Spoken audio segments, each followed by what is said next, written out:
Cup at the start with the Diamond Jubilee, the junior women's quads. So from junior men to junior women, often some of the best racing, with Lea Rowing Club in the orange, closest to us, and the Tideway Scullers School in the yellow and red, closer to the back, away cleanly. Two crews with very distinctive club colours, the bright orange of Lea Rowing Club against the bright red and yellow of Tideway Scullers School. Both from London, but either sides of London. The Lea from the east end of London on the River Lea, and the Tideway Scullers School in Chiswick in West London. And the unmistakable shape of Matthew Pinsent in the umpire's launch, standing behind the crews, just starting to give a holler. When you see these crews going off the start in an umpire's position, what are you thinking? When do you want to intervene versus just hold back and see what happens? I think the last thing you want to do is intervene, leave the crews to it. Every time you intervene, you distract them. As an umpire's job, you don't, it's not about the umpire, it's about the crews. You just want to keep them safe, and you want to make sure the race is fair. Lea taking an early leave as we rejoin the race down the track, and it looks like Tideway Scullers actually have taken a little bit more pace as they got into their mid-course rhythm, and Scullers have come back through that early lead of Lea. We'll get a bit of a read on the distance as they go past the progress boards. The slight parallax there on this photo is deceptive. I think it's closer than it looks as we look at the screen now, but yes, Tideway Scullers maybe a bit of a lead. The Lea having a little bit of trouble there steering, which will cost them a little bit. Again, really tight rowing and tight technical rowing from both crews in some tricky and windy conditions.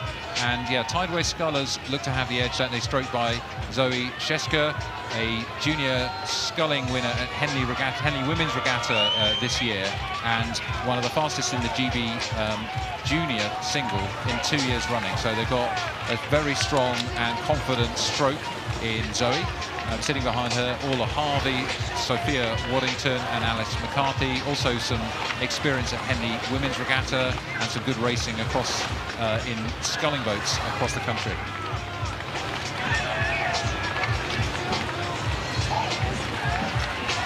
So we need to watch these two crews through halfway now to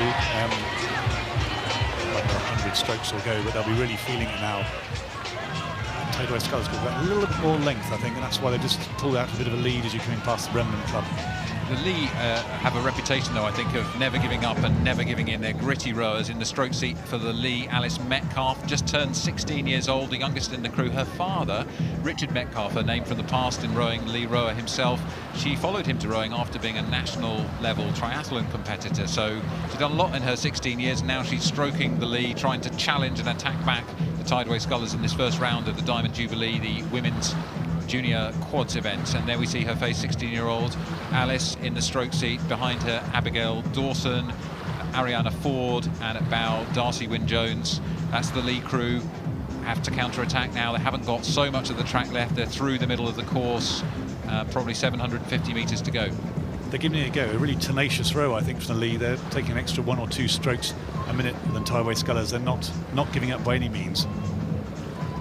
Yeah, it's a good gritty display, as we say, and the Lea have that reputation, and there's certainly fitness and there's certainly racing blood running through the veins of those 4 young women. If we look at the Tideway Scullers School, you can just see perhaps a little bit less tension in the shoulders. That's the comfort that goes with being a leading crew down this track.